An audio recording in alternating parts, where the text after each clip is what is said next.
menyampaikan sambutannya ya, sepatah dua patah kata. Tafadhol kepada Ibu Sri Rahmawati. Ya, bismillahirrahmanirrahim. Assalamualaikum warahmatullahi wabarakatuh. Waalaikumsalam warahmatullahi wabarakatuh. Alhamdulillahirabbil alamin. Wassalatu wassalamu ala asyrofil anbiya'i wal mursalin wa ala alihi wa sahbihi ajmain. Yang saya cintai, ya, saya banggakan para guru dari ya orang tua murid dan juga anak-anak sekalian ya. Hari ini lihat semua ya. Karena hari ini kita akan senang-senang ya.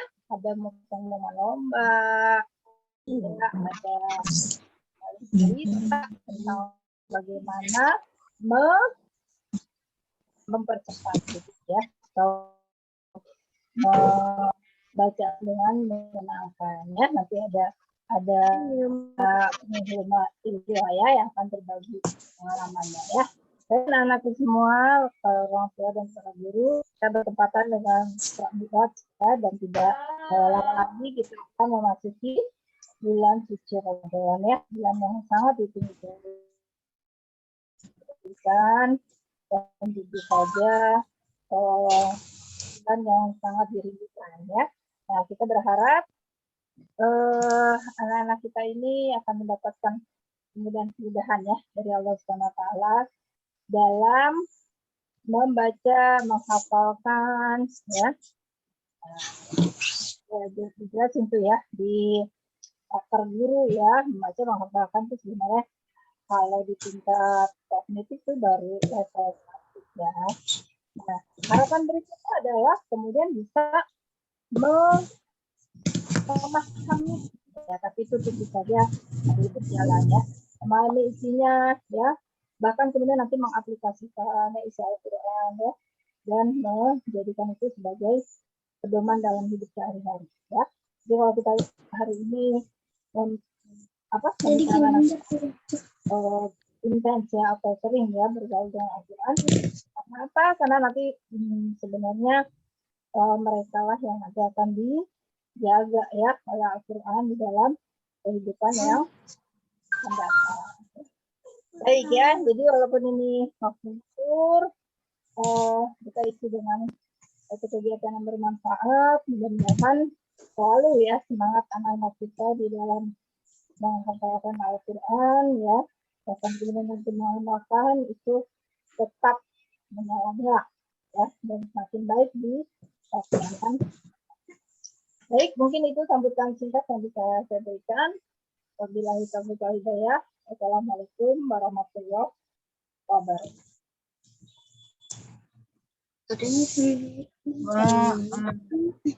Waalaikumsalam warahmatullahi wabarakatuh. Nah, jazakillah khair pada Bu Sri Rahmawati yang sudah menyampaikan sambutannya, ya menyapa kita semua. Alhamdulillah di masa pandemi ini kita masih tetap bisa ya bersilaturahim dengan daring ya, dengan online ya. Ya alhamdulillah kalau pembelajaran ya anak-anak bisa sepekan sekali ya ke sekolah ya. Nah, ya mudah-mudahan kita tetap bisa menjaga protokol kesehatan ya. Jadi lancar-lancar saja, baik-baik saja ya. Juga Allah selalu melindungi kita ya dalam semua kegiatan kita. Ya ayah bunda sekalian, hari ini bertepatan ya memang dengan libur Isra Mi'raj ya. Jadi ya kemarin kita sepekan ini juga sudah melakukan lomba-lomba begitu ya yang berhubungan dengan ibadah sholat ya. Jadi memang karena sholat ini penting banget ya, penting sekali dan harus ditanamkan sejak dini ya pada anak-anak kita. Ya, jadi kita memang harus membiasakan. Jadi tujuan lomba itu kemarin juga ya selain ya supaya semakin ini ya semakin benar dalam kegiatan sholat ya, sahihul ibadah begitu ya. Jadi ibadah yang sahih ya. Kemudian juga membiasakan anak-anak dan supaya lebih semangat juga ya, kalau anak-anak ada lombanya semangat nih ya. Nanti pengumumannya nanti ya teman-teman ya, sudah ada nih di catatannya di Bu Guru. Ya, sudah. Selanjutnya kita langsung ke materi pagi hari ini ya, yang akan disampaikan oleh Ustadzah Imaci Diwan. Tadi saya minta CV-nya sih, saya belum punya. Udah ada nih ya. Nih, saya bacakan dulu. CV beliau, ya, Ustadzah Imaci Diwan atau Umi Hilwa. Tanggal lahir, ada tanggal lahirnya nih ya, 21 Oktober 1982. Nah, yang jelas lebih muda dari saya. Wah, masih muda sekali ya. Tapi pengalamannya, Masya Allah, luar biasa. Kemudian ibu rumah tangga dengan 5 putra-putri, mengelola rumah Quran. Kalau pendidikannya setahu saya ini ya, dari jurusan dari jurusan tafsir insya Allah ya, di Universitas Al-Azhar Kairo, begitu ya. Ya mungkin nanti bisa ditambahkan. Tempat tinggal, udah tahu ya tempat tinggal, di Kompleks Perumahan Samudra ya, di Jalan Taule Iskandar ya. Baik, gitu saja. Silakan kepada Ustadzah Imaci untuk menyampaikan materinya. Falyatafadhal masykuran. Silakan Bu.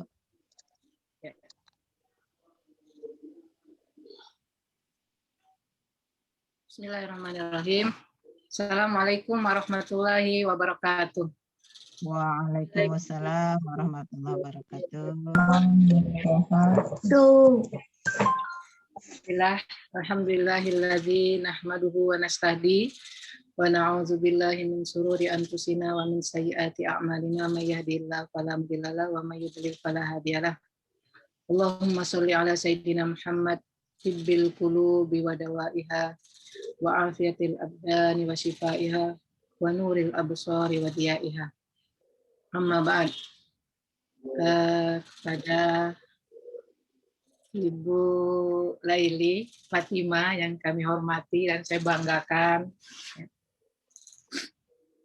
pada Ibu Sri Rahmawati yang sangat saya cintai dan saya banggakan, ibu-ibu wali murid ya, insya Allah ini ada berapa, 18 ya, baik itu ayah ataupun bunda daripada teman anak kami, yaitu Hilwa ya, di sekolah yang sama-sama berjuang untuk sama-sama menuntut ilmu dan mendekat kepada Al-Quran yang kami banggakan. Insya Allah memang baru tahun kedua ya,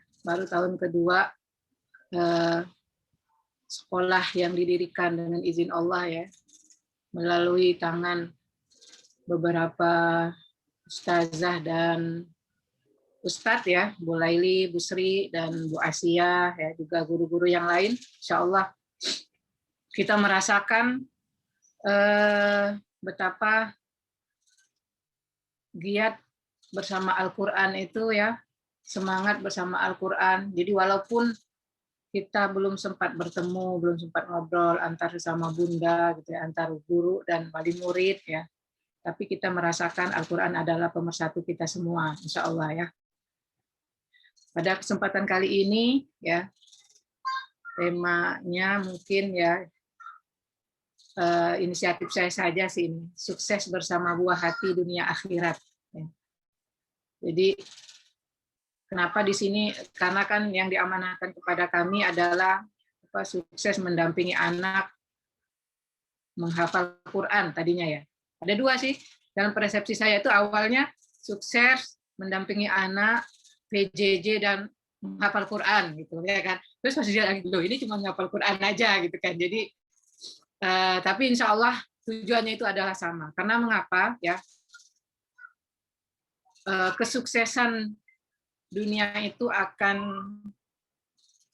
mengikut, akan terbuka ketika seorang anak itu sudah didekatkan dengan Al-Quran. Ya. Jika seorang anak atau kita semua ya, kesuksesan itu akan terbuka ketika sudah dekat dengan Al-Quran. Jadi di sini saya tulis bersama buah hati dunia akhirat. Ya. Jadi ini adalah standar pertama ya yang harus kita tanamkan bagi ayah dan bunda ya, sebelum kita menetapkan kurikulum, ya, menetapkan cara belajar, metode menghafal Al-Quran. Kita harus pahami dulu ya bahwasanya dunia ini adalah tempat kita bekerja, beramal sebanyak-banyaknya, tapi tujuannya adalah akhirat. Ya. Ya. Makanya di sini ya kita menginginkan ya, sudah mencari sarana ya, wasilah supaya anak kita menjadi sukses baik di dunia ya, ataupun akhirat, tetap semuanya itu adalah nanti kita tujuannya adalah akhirat. Ya. Karena kalau dunia ya, setiap orang itu pasti memiliki penafsiran atau pemahaman tentang sukses itu berbeda-beda. Ada yang mengatakan yang sukses itu ya dia memiliki hafalan yang banyak. Jadi ketika lihat kita bisa tasmi juz 30 dibilang sukses gitu ya enggak. Akhirnya ibunya disuruh ngisi, misal gitu ya enggak. Itu ada yang berpahaman seperti itu ya enggak. Ada yang mengatakan yang sukses itu anak bisa ranking 1 di kelas. Ya.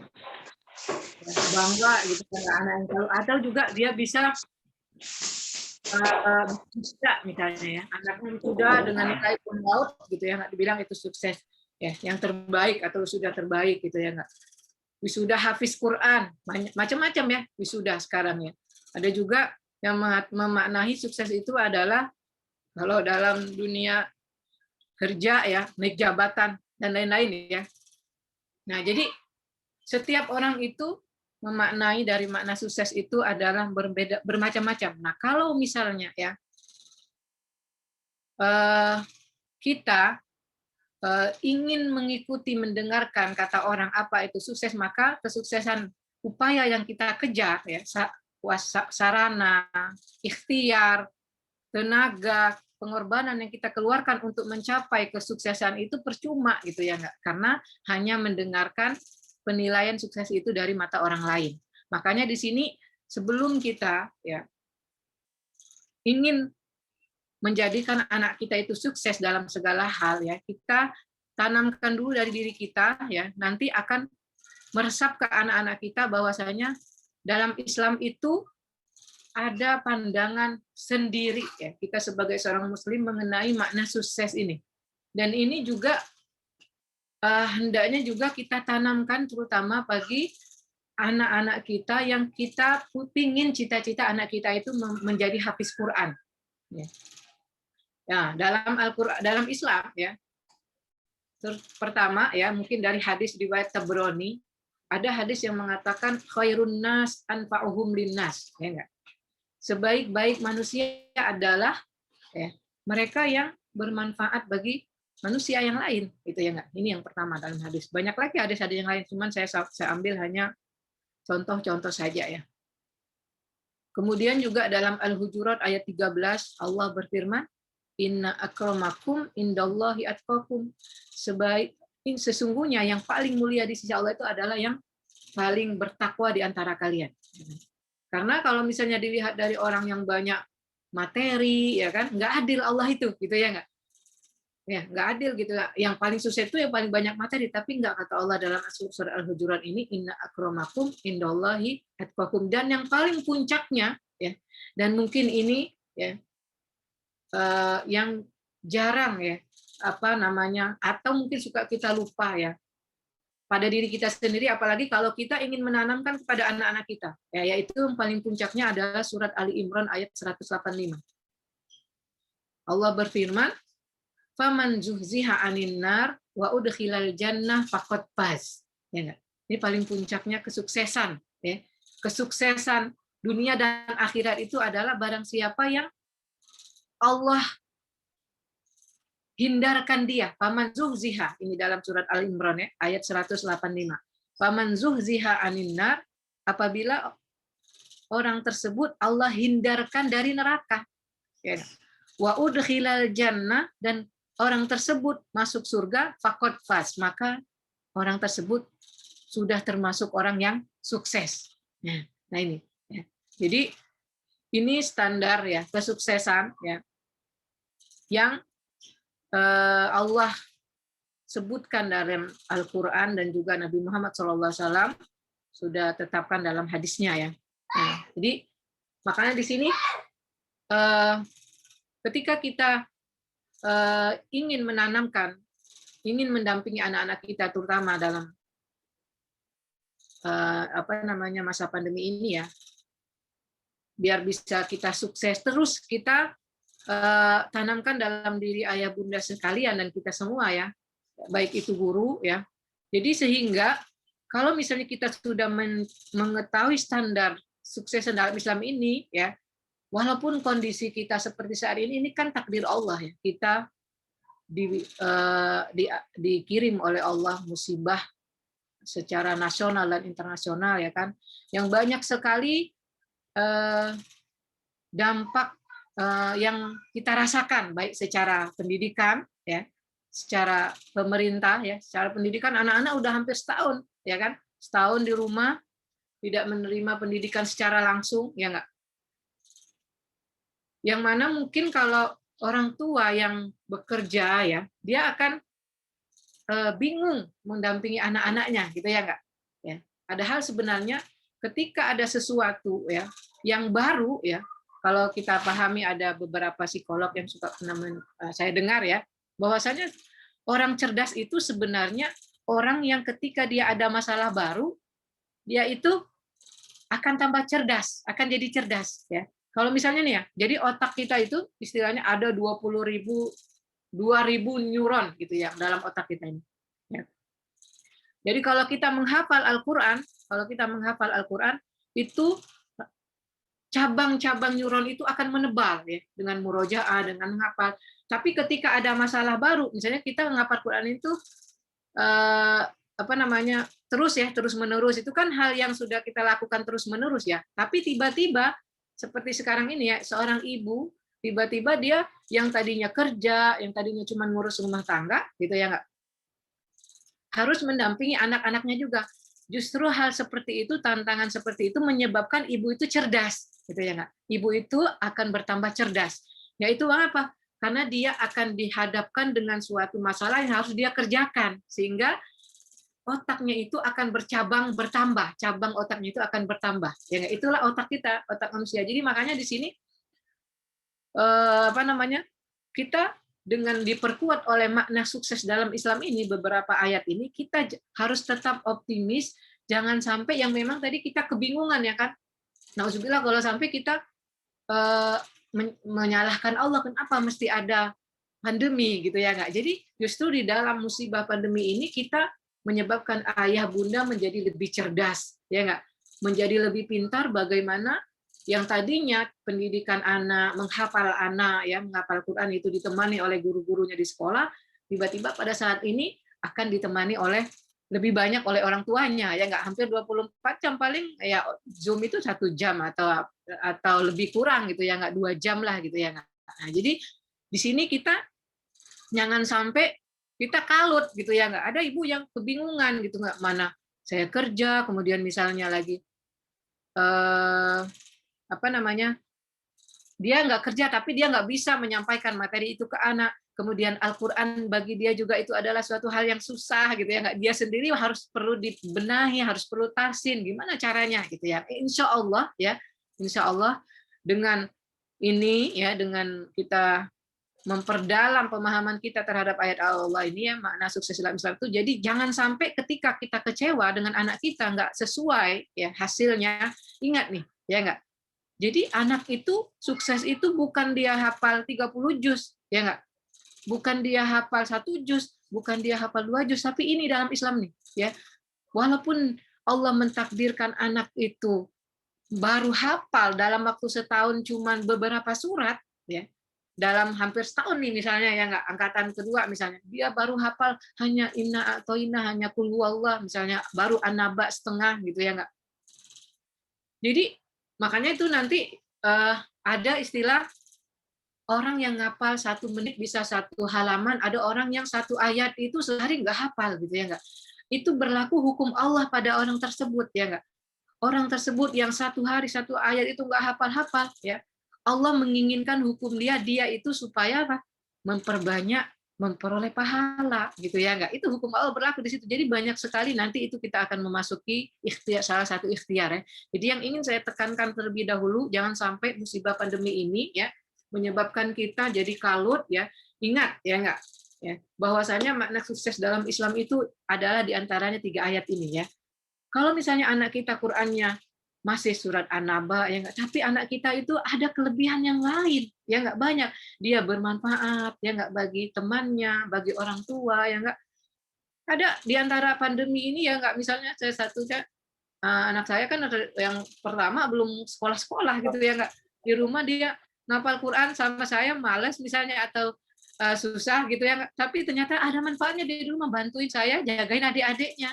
Adik-adiknya bisa hafal Quran, dia dibantuin dengan keberadaannya. Jadi sukses itu luas ya, luas Bu. Jangan kita ambil secara hanya dari penguasaan akademik, penguasaan yang hafal Quran, enggak ya enggak. Bertakwa, kemudian tadi intinya puncaknya itu ini ya. Nah, karena kemarin saya pikir ada PJJ ini lewatin aja ya. Sekarang nanti kalau ada waktu baru ya, sini ya. Salah satu ikhtiar ya agar anak bisa hafal Quran ya. Ini banyak sekali sebenarnya ya ibu-ibu bisa dengerin YouTube ya kan, baca juga di Google dan lain sebagainya ya. Bagaimana kiat kita supaya bisa anak-anak kita ya menghafal Quran. Nggak ada orang tua yang nggak ingin ya nggak anaknya itu hafal Quran. Semua pasti menginginkan ya. Nah, yang perlu kita ingat ya, yang pertama adalah menyandarkan diri pada Allah dan meluruskan niat. Ini yang paling utama sekali ya nggak. Karena anak itu adalah titipan dari Allah Subhanahu wa taala ya nggak. Anak itu ya titipan dari Allah. Kita hanya diminta oleh Allah, diamanahi oleh Allah untuk menjaga ya dan mendidik mereka, ikhtiar mencarikan tempat sekolah yang terbaik ya, ikhtiar menjadi seorang ibu atau ayah yang terbaik, tapi sebenarnya untuk apa anak itu akan jadi apa, anak itu akan hafal atau tidak, itu adalah haknya Allah Subhanahu wa taala, ya enggak? Karena anak ini titipan Allah, dan agar anak itu bisa dekat dengan Al-Qur'an ya. Karena Al-Qur'an itu bukan makhluk ya. Al-Qur'an itu kan bukan makhluk ya. Al-Qur'an itu adalah firman Allah. Jadi yang harus kita ambil langkah pertama adalah menyandarkan diri kepada Allah. Menyandarkan diri kepada Allah. Dengan apa? Dengan mendekat. Jangan pernah tertanam dalam diri kita sebagai orang tua, memasukkan anak di utruja, memasukkan anak di sekolah pesantren, dengan tujuan untuk supaya anak kita itu jadi hafiz atau hafizah. Ya enggak? Itu suatu hal kesalahan. Ya enggak? Ya. Walaupun ya dari antara keutamaan-keutamaan penghafal Quran itu nanti kita akan mengetahui ya, tapi kalau misalnya untuk jadi hafizah ya enggak, itu sudah mengurangi keikhlasan kita kepada Allah, ya enggak? Sudah mengurangi keikhlasan kita kepada Allah. Jadi yang pertama kita harus menyandarkan diri dan mendekatkan diri kepada Allah, ya. Jadi niat kita harus diluruskan terlebih dahulu. Hafizah itu bukan tujuan, ya. Bukan tujuan ya. Kalau misalnya kita mau dikasih tahu, kasih apa supaya dibilang hafizah, ya udah kasih aja nama anak kita hafizah, ya enggak, sudah selesai gitu ya enggak. Atau anaknya dikasih nama Hafiz, ya enggak, sudah selesai gitu ya. Jadi kalau kita lihat sekarang ya, tapi tujuannya itu apa ya? Menghafal Al-Qur'an itu ya adalah salah satu wasilah saja sebenarnya. Ya. Menghafal Quran itu adalah bagian daripada wasilah kita untuk mendekat kepada Allah, tapi tujuannya yang sebenarnya adalah menghadirkan nilai-nilai Al-Qur'an dalam kehidupan seorang anak. Itu tujuan terakhirnya Al-Qur'an. Kalau kita lihat ya enggak, sekarang itu banyak sekali pondok-pondok pesantren tahfiz Quran, sekolah-sekolah yang background-nya itu pasti tahfiz Quran, gitu ya enggak? Semuanya itu tahfiz Quran, ya enggak? Tapi ingat, ya enggak, perlu kita ingat, tujuan kita itu adalah bukan untuk menjadi hafizah, tapi tujuannya itu adalah untuk menghadirkan, untuk mengamalkan nilai-nilai Al-Quran dalam kehidupan kita. Ya enggak? Karena jadi kalau misalnya ya, kita sudah menyandarkan diri kita kepada Allah, kemudian kita meluruskan niat kita kepada Allah ya. Kalau misal karena Al-Quran itu adalah firman Allah ya, kalau kita sudah berikhtiar, Allah kasih, alhamdulillah. Allah nggak kasih, mungkin Allah kasih setengahnya, kita nggak akan kecewa ya. Karena kenapa? Karena Allah sudah mengatakan dalam surat Fatir ayat 32 ya, Allah itu akan izinkan diwariskan kitab ini kepada 3 golongan. Ya, Allah itu akan izinkan diwariskan kitab ini kepada 3 golongan. Itu bisa ibu-ibu lihat ya dalam Al-Qur'an surat Fatir ayat 32. Summa aurasnal kitabal ladzi nastafaina min ibadina. Faminhum zalimun li nafsihi wa minhum muqtasid wa minhum sabiqum bi khairati bi idznillah. Dzalika huwal fadlul kabir. Dan kemudian kata Allah, kami akan wariskan kitab ini Al-Qur'an kepada hamba-hamba pilihan kami. Ya, jadi Allah itu yang memilih, ya enggak? Orang itu banyak ya enggak? Dari beribu-ribu orang menghafal Quran, ya, itu nanti akan masuk jadi golongan 3 golongan ini, dan mereka itu dipilih oleh Allah Subhanahu wa taala, ya enggak? Golongan yang pertama dalam surat Al-Fatih, maaf saya tidak menyebutkan ayatnya ya, mungkin ibu-ibu sambil lihat Al-Qur'an saja ya. Jadi ini nanti bagi orang tua ya yang ingin anaknya itu menghafal Al-Qur'an, jadi ingat nih ada 3 golongan. Faminhum zalimul li nafsi, golongan orang yang pertama, ya enggak? Yang zalim terhadap dirinya, ya. Dia hafal Al-Qur'an tapi zalim, ya enggak? Hafal ayat tentang korupsi, ya, tapi dia tetap korupsi. Ya enggak? Ketika saat dia korupsi, dia lupa dengan ayat korupsi. Dia zalim, ya enggak? Dia hafal ayat tentang mencuri, tapi ketika dia mencuri, dia lupa dengan ayatnya. Ini orang yang zalim, ya enggak? Dia hafal, ya enggak? Kemudian golongan yang kedua ya, adalah waminhum muqtasid. Ya, waminhum muqtasid. Siapa orang yang muqtasid ini? Dia hafal Quran, ya, tapi hafalannya itu hanya untuk diri dia sendiri. Ya, hanya untuk diri dia sendiri. Misalnya dia murojaah setiap hari di masjid, ya kan? Habis sholat setengah jam murojaah, megang mushaf. Jadi dia baru level diri dia sendiri, gitu ya, baru level diri dia sendiri. Ya. Kemudian yang ketiga, ini yang terbaik kata Allah ya. Wa minhum sabiqum bil khairati bi idznillah. Ya, yang ketiga adalah mereka yang hafal Quran dan mereka selalu menjadi pioner dalam kebaikan. Dia mengamalkan nilai-nilai Al-Quran itu dalam kehidupan dia sehari-hari. Biiznillah, dengan izin Allah, kata Allah. Dzalika huwal fadlul kabir, itulah keutamaan yang besar dari Allah Subhanahu wa taala, ya. Jadi ketika kita mendekatkan diri ya kepada Allah ya, menyiapkan anak ya untuk bisa menghafal Al-Quran, kita ingat ya niatnya itu apa ya. Dan kita harus tujuannya adalah untuk mengejar akhirat, ya enggak? Untuk mengejar akhirat, yaitu dengan niat karena Allah Subhanahu wa taala ya. Nah, ini yang pertama ya. Jadi menyandarkan diri kepada Allah Subhanahu wa taala dan meluruskan niat ya. Meluruskan niat. Kemudian yang kedua adalah memiliki keyakinan ya, memiliki keyakinan. Nah, ini tadi sudah dikutip ayatnya oleh Bu Laili ya dalam surat Al-Qamar ya. Dalam surat Al-Qamar, walaqad yassarnal Qur'ana, tadi saya sempat nulis sedikit. Nah, ini tapi maaf nih belum diedit, cuman tulisannya segini aja. Jadi ini walaqad yassarnal Qur'ana lidzikri fahal min muddakir. Dan kami kata Allah benar-benar sudah memudahkan Al-Qur'an untuk dijadikan dihafal atau diingat, fahal min muddakir. Maka adakah yang akan memulainya? Ya. Kalau misalnya kita lihat ayat ini ya ibu-ibu ya, memang pada dasarnya ya kalimat-kalimat dalam Al-Quran itu apabila dia kalimat-kalimat pengajaran maksud saya ya dalam Al-Quran itu biasanya harus diawali dengan pemaksaan. Kalimat-kalimat pengajaran dalam Al-Quran itu biasanya diawali dengan pemaksaan.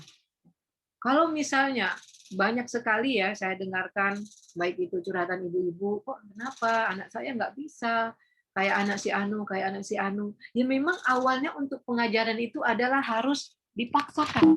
Ya. Dan dari dipaksakan itu akan lahir sebuah kenikmatan, akan lahir keikhlasan, yang nantinya juga akan lahir, kalau orang mengatakan kalau motivator itu dari pemaksaan itu dia akan merubahnya menjadi sebuah motivasi. Ya nggak? Motivasi ya. Jadi pemaksaan ini nanti diganti dengan motivasi. Jadi fitrah dari Al-Quran itu, ketika ingin meraih sesuatu atau manfaat apalagi akhirat, itu pasti akan ada berhadapan dengan tantangan. Jadi kalau misalnya kita pingin anak kita ini hafal Quran, ya dia mengamalkan nilai-nilai Al-Quran, udah otomatis itu kan sesuatu yang bermanfaat di dunia dan akhirat, maka kita akan berhadapan dengan sebuah tantangan. Ya. Kemudian juga kita akan berhadapan dengan permasalahan, ya, yang mana ini semua ya akan menguji kesungguhan kita dalam mendapatkan kebaikan itu. Ya. Tantangan ini akan menguji kesungguhan kita dalam mengharap kebaikan itu.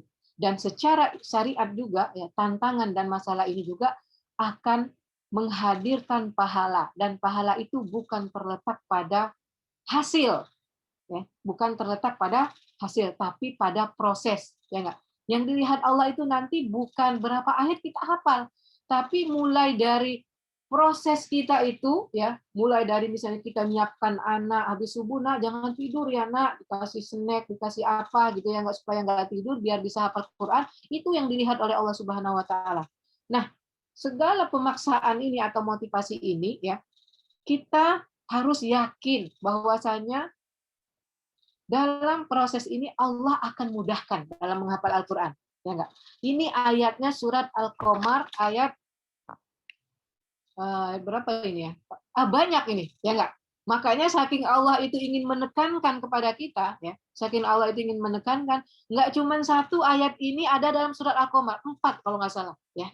4. Silahkan nanti ibu-ibu lihat sendiri. Jadi dalam surat Al-Qamar itu ayat yang menjadi motivasi kita untuk meyakinkan agar kita sendiri, anak kita sendiri bisa hafal Quran itu 4 ayat ini sama dalam surat Al-Qamar. Ya. Walaqad yassarnal Qur'ana lidzikri fahal mim mudzakir. Jadi kalau dalam orang belajar bahasa Arab, ya kan Bu Leli ya dulu pernah belajar bahasa Arab Bu Leli. Jadi ada setiap ayat itu kalau misalnya ya, dimasuki lakot, ya, itu kan ada awalnya tuh lakot tuh ya. Nah, jadi kalau misalnya dimasukin lakot, biasanya la dengan kot ini nggak pernah satu, nggak pernah bersama, biasanya pisah. Ya. Kalau ada la, dia nggak ada kot, gitu ya nggak. Kalau ada kot nggak ada la. Misal dalam surat Al-Asr, ya Allah berfirman, wal asr innal insana lafi khusr, nggak ada kotnya kan, adanya lafi aja. Jadi ini untuk untuk apa namanya, untuk meyakinkan atau taukid dalam istilah Arabnya itu untuk meyakinkan bahwasanya manusia itu benar-benar dalam kerugian. Nah, dalam surat Al-Qamar ini tepat ayat yang menyatakan bahwasanya Al-Qur'an itu mudah untuk meyakinkan kepada kita. Allah masukkan dua-duanya, yaitu la dengan qad. Fungsinya itu untuk apa? Yang la itu untuk meyakinkan ya bahwasanya Al-Qur'an itu akan mudah untuk dihafal. Ya. Kemudian qad itu untuk apa? Qad itu untuk tahqiq. Ya, untuk tahqiq yaitu menjamin kepastian. Artinya qad itu adalah untuk menjamin kepastian. Kenapa di ayat ini, di ayat menghafal Al-Quran, mengingat Al-Quran ini, Allah masukkan dua-duanya, kata huruf la dengan qad, karena Allah itu tahu bahwasannya di antara manusia itu, bahkan banyak ya, pasti ada orang yang meragukan bahwasannya Al-Quran itu sulit. Ya enggak? Bahkan bukan hanya ragu, bukan hanya nggak yakin sampai kepada tingkat pesimis. Nggak akan bisa hafal 30 juz. Ya enggak? Ya enggak? Nggak akan bisa gitu ya. Ya. Jadi kenapa Allah membuka ayat ini ya? Belum lagi ayatnya ada 4 ayat dalam surat Al-Qamar, kemudian dimulai dengan lakot ya enggak. Jadi untuk meyakinkan dan menjamin kepastian bahwasanya Al-Qur'an itu pasti ya, kalau ada orang yang ingin menghafalnya akan ya bisa dan dimudahkan ya. Dan Allah itu tahu banyak sekali orang yang pesimis, ya enggak? Lihat misalnya, benar enggak sih ini tebel banget 30 juz, kayaknya nggak bisa gitu kan. Nah, makanya di sini Allah pakai dengan kata lakot, ya enggak? Ya. Jadi sehingga pasti pasti bisa gitu kan. Kalau kita lihat ya, sekarang itu udah dari zaman dahulu ya, dari zaman Rasul orang buta bisa hafal, orang normal bisa hafal, orang yang gangguan otak bisa hafal, ya enggak? Orang yang melihat bisa hafal. Itu karena memang udah diyakinkan oleh Allah. Jadi nggak ada istilah hanya orang IPK yang tinggi aja yang bisa hafal Quran. Nggak ada. Dalam hal menghafal Al-Quran itu, ya semua manusia itu masuk dijamin oleh Allah Subhanahu Wa Taala untuk bisa hafal Quran. Makanya Allah memakai di sini kata lakot, ya enggak? Ini yang pertama. Kemudian yang kedua, yassarna, ya. Jadi dalam surat ini, dalam ayat Al-Qamar ayat 4 ayat ini ya. Nanti ibu-ibu lihat ayat berapa gitu ya enggak? Kemudian nanti dan dia ada 4 ya. Yang pertama ciri-cirinya itu dimudahkan oleh Allah, akan diyakinkan kepada kita bahwasanya itu bisa dihafal dengan takot ini. Yang kemudian yang kedua kata yasarna, ya, yasarna. Jadi di sini yusrun, ya. Kalau asli katanya adalah yusrun. Yusrun itu artinya mudah, ya enggak? Yusrun itu artinya mudah. Yang ini ya, yang apa namanya ini. Kalau tadi la dengan kot ini ya. Nah, sekarang yang kedua yusrun. Yasarna ini artinya mudah ya, dari kata yusrun. Dalam bahasa Arab mudah itu enggak cuman hanya yusrun ya, tapi mudah itu ada juga kan. Bahasa Arab itu kadang enggak cuman satu ya. Misalnya kayak apa namanya ini, kayak yusrun ini ya, mudah. Mudah itu ada juga istilahnya sahlun ya, doa sebelum belajar itu ya, Allahumma la sahla, ya enggak, illa ma ja'altahu sahla, itu kan ya, nggak ada kemudahan kecuali engkau berikan kemudahan. Itu kan itu maknanya mudah juga, sahlun, ya enggak. Nah, kenapa Al-Qur'an ini memakai kata yusrun bukan sahlun? Nah, jadi bedanya kalau sahlun itu artinya mudah, tapi mudah itu relatif. Relatif ini maknanya apa? Mudah bagi si A belum tentu bagi si B mudah. Gitu. Ini maka makna dari sahlun. Tapi kalau yusrun nggak menuntut kemungkinan semua orang itu masuk, ya nggak? Manusia semuanya hamba Allah yang punya keinginan untuk hafal Quran, dia akan dimudahkan oleh Allah. Ya. Ya. Makanya dalam Al-Quran itu nggak ada kata sahlun, atau lawan kata mudah itu yaitu adalah susah, yaitu sokbun. Tapi yang ada adalah yusrun wa usrun. Ya nggak? Inna ma'al usri yusro. Ya nggak? Sesungguhnya dengan kesulitan ada kemudahan. Ya, nah, jadi ini ya Allah sudah tekankan, pasti mudah. Enggak cuman orang-orang tertentu saja yang bisa hafal Quran. Misalnya saya nggak hafal Quran, nggak mungkin anak saya hafal Quran. Nggak ada istilah seperti itu, gitu ya nggak? Saya baca Quran aja masih harus istilahnya belepotan gitu ya. Nggak mungkin anak saya baca Quran. Jadi nggak ada istilah seperti itu. Semuanya sudah dimudahkan oleh Allah Subhanahu Wa Taala. Laqad yassarna. Kemudian li zikr. Nah, di situ ada kata istilah li zikr, ya enggak? Li ini ya, di situ ada li zikr ini. Maaf saya nggak kasih ini harokat ya. Di sini ada istilah li zikr, ya enggak? Li zikr ini adalah lam di sini menunjukkan sebuah proses yang sedang dikerjakan, ya enggak? Az-zikr, ya, az-zikr itu adalah semua aktivitas yang mendekatkan diri kita kepada Allah itu disebut zikrun. Ya, jadi semua aktivitas yang mendekatkan diri kita kepada Allah itu kita nyebutnya zikrun, ya. Dan menghafal Al-Qur'an disebut zikr di sini, ya enggak? Di sini kan artinya dan telah kami mudahkan Al-Qur'an itu untuk dihafal. Di sini dimaknai ya, arti daripada zikr di sini adalah menghafal Quran, ya. Jadi kita harus niatkan menghafal Al-Quran itu. Tujuan kenapa Allah nyebutnya ini zikir untuk menghafal Quran. Jadi niatkan hanya untuk zikir saja, ya enggak? Hanya untuk anak kita, ya. Kita mengajari anak kita, baik itu bu guru ataupun orang tua, ya mas, pada masa pandemi ini yang lebih banyak berdekatan dengan anak, mendampingi, ya. Kita niatkan ya, dari ayat ini kita ngambil hikmahnya. anak itu menghafal Quran untuk zikir, yaitu untuk dekat. Tadi kan zikir itu adalah segala aktivitas yang mendekatkan diri kepada Allah. Ya. Jadi orientasi yang lain itu kita buang. Ya nggak? Orientasi yang lain itu kita buang, niatkan anak kita ini kita untuk berzikir, ya nggak? Untuk dekat kepada Allah. Ini yang keempat ya, dari ayat yang ada 4 ayat khusus untuk dimudahkan oleh Allah supaya meyakinkan kita. Ya nggak? Jadi satu ayat ini Masya Allah maknanya dalam sekali gitu ya, maknanya dalam sekali dalam hal memotivasi kita bahwasanya menghafal Al-Quran itu mudah ya, supaya kita yakin. Yang terakhir fahal min muddakir, ya, fahal min muddakir. Ya. Kata Allah, maka apakah ada yang ingin memulai? Ya. Jadi muddakir ini sebenarnya ya awalnya itu adalah muzakir. Di sini karena dia ketemu dengan min ya, maka min zal ini dia berubah jadi dal di ayat ini. Fahal min mudzakir aslinya, maka adakah yang akan ingin memulai, kata Allah, ya enggak? Dia berubah jadi muddakir. Jadi dalam istilah aswad ya, kalau kita belajar itu zal ya, zal pengucapannya itu lebih ringan daripada dal. Zal, lebih mudah, lebih ringan. Tapi kalau da itu masuk huruf qalqalah.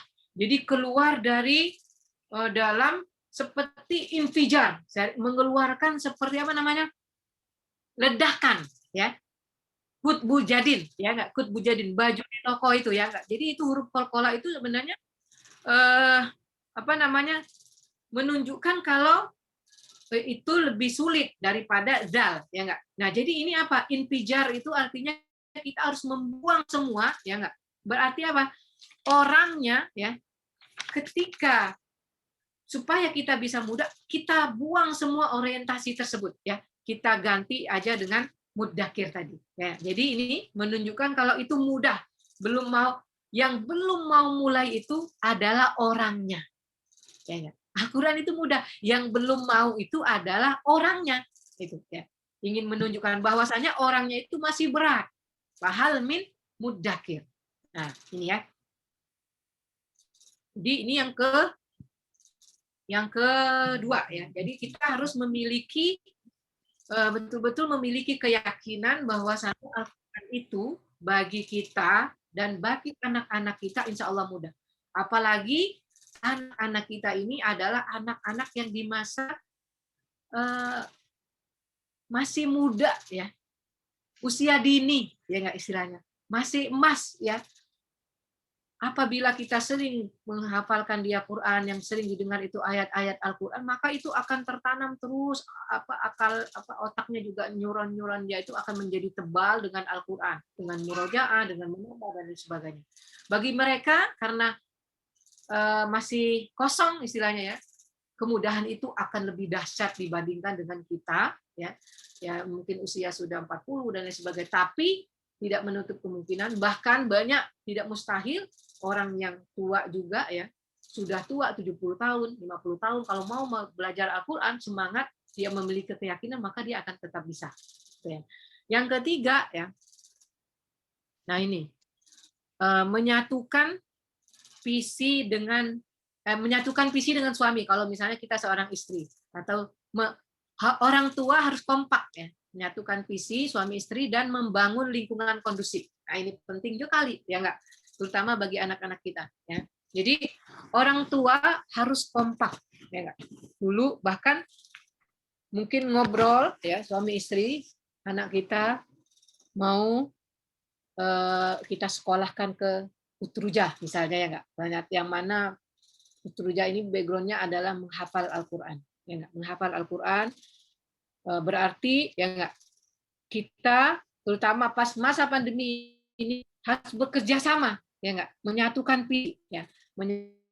visi suami dan istri. Kalaupun ada anggota keluarga yang bisa kita ajak bekerja sama dalam keluarga kita, enggak, ponakan atau apa namanya yang tinggal bersama dengan kita ajak juga ngobrol ya enggak, supaya menyatukan visi, karena kalau misalnya ya, salah satu contoh, kalau misalnya anak lagi ngapal Quran, ya enggak, ternyata ada kakaknya yang lagi main game, ya enggak.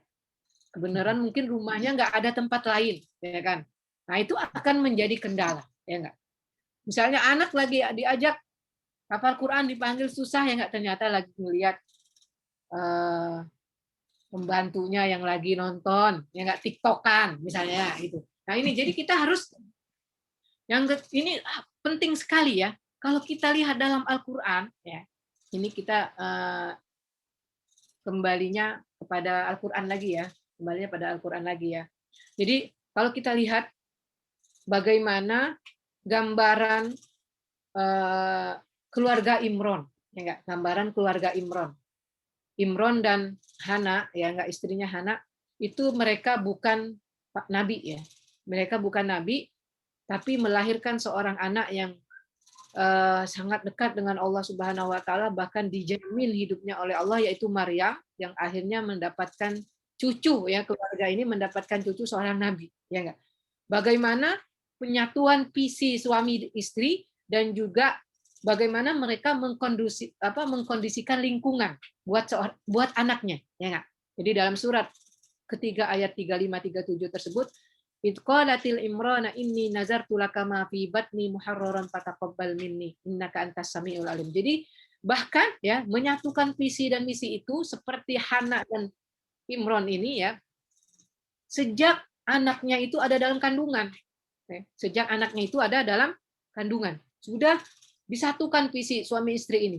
Sehingga ketika dia hamil itu langsung Hana itu berdoa kepada Allah, ini nazartu.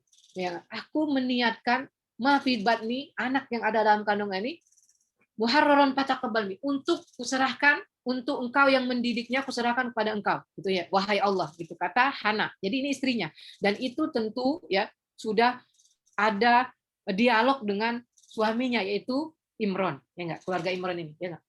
Jadi kemudian dengan doa ini ya kita menyatukan visi. Kemudian dari visi itu kita berdoa kepada Allah, ya. Dari doa kepada Allah, setelah berdoa kepada Allah, baru kemudian kita menyandingkan doa itu dengan ikhtiar, ya enggak. Caranya ikhtiarnya itu apa? Yaitu dengan membangun lingkungan yang kondusif, terutama lingkungan dalam keluarga kita sendiri, yang mana di situ anak hidup selalu bersama-sama dengan kita, ya enggak. Yang menjadi masalah ya, kadang kita sudah memanjatkan doa, tapi kita tidak sandingkan dengan ikhtiar, ya. Karena ikhtiar itu penting. Ya. Sebagaimana Imron dan Hana, ya, sebagaimana Imron dan Hana, ketika dia sudah berdoa kepada Allah, menazarkan anaknya ini, nazartu laka ma fi batni muharraran fataqabbal minni innaka antas samiul alim. Ikhtiarnya bagaimana? Falamma ya ayat berikutnya falamma wadu'atha qalat rabbi inni wada'tuha unsa wallahu a'lamu bima wadu'at wa laysa dzakaru kal unsa wa inni samaituha Maryam wa inni u'iduha bika wa dzurriyyataha minasyaitonir rajim. Jadi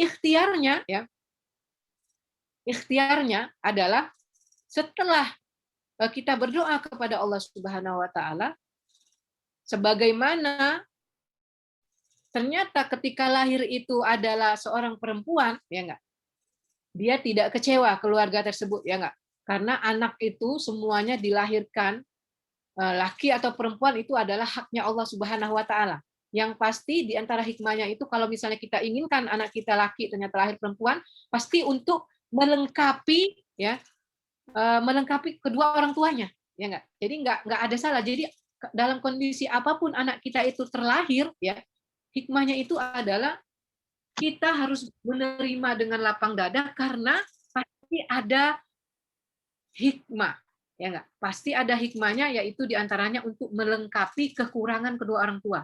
Kalau misalnya ya anak kita terlahir hiper, untuk melengkapi orang tuanya tadi yang pendiam, biasanya begitu, gitu ya enggak?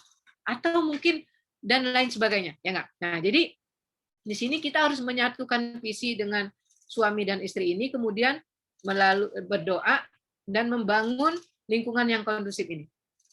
Akhirnya setelah Maryam lahir perempuan ya ternyata tetap dilaksanakan nazarnya tadi kepada Allah. Terus bagaimana di Maryam, kemudian dijaga, dihijabi, ya, dihijabi anak itu dari godaan syaitan. Nah, inilah lingkungan maksudnya itu. Salah satu ikhtiarnya, ya.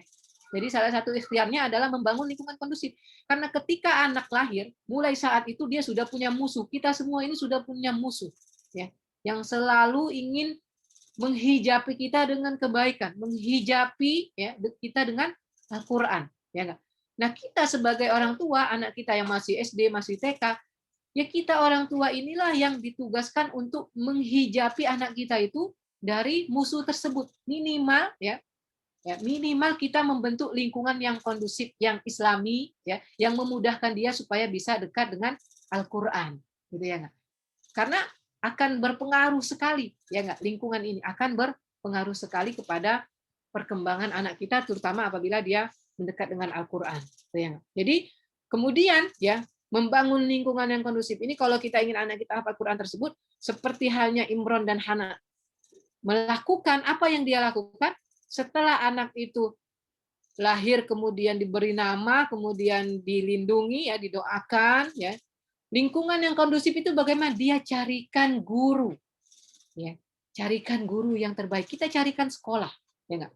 Nah, mungkin pada saat sekarang ini, ya, memang lagi nggak sekolah, jadi berarti lingkungan yang kondusif itu ada di rumah, ya enggak? Pengajarannya itu oleh kedua orang tua dan saudara-saudara atau anggota keluarga yang ada di rumah. Kalau Maryam, ya enggak, yang dicarikan salah satu ikhtiar gurunya itu adalah seorang nabi, Zakaria, ya enggak? Zakaria itu yang melayani, yang ngasih dia makan, ya enggak? Yang ngasih dia makan, ya. Yang ngasih dia makan, tapi ternyata itulah karena dekat takwanya orang kepada Allah. Karena memiliki cita-cita untuk yang dikejar itu adalah akhirat, ya. Ingin mendekat kepada Allah, itu yang menjamin adalah Allah Subhanahu wa taala. Ketika Zakaria datang membawa makanan, ya enggak? Zakaria datang membawa makanan, mau bawa jeruk, ternyata sudah ada jeruk, ya enggak? Mau membawa anggur, ternyata sudah ada anggur. Ketika ditanya, "Ya Maryam, anna laki hadza?" Qalat huwa min indillah. Zakaria kaget, ini dari siapa Maryam? Makanan, ini dari Allah. Jadi kalau kita mendekat kepada Allah, ya, kalau kita ikhtiar berdoa, ikhtiar untuk anak kita dekat kepada Allah, ya, maka Allah yang akan menjamin anak kita tersebut, ya. Allah yang akan menjamin, ya. Ya, seperti halnya Maryam dijamin oleh Allah Subhanahu wa taala, ya. Nah, ini, ya. Jadi perlu sekali lingkungan, ya, apa namanya, menyatukan visi tersebut, ya.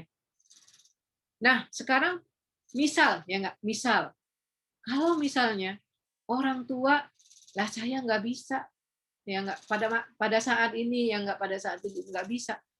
Banyak sekali cerita-cerita, ya, seperti halnya Syekh Mu'az, ya enggak, pernah dengar cerita Syekh Mu'az, ya. Syekh Mu'az ini adalah dia apa namanya, nggak bisa melihat. Jadi Allah takdirkan nggak bisa melihat, ya, sejak lahir, ya enggak.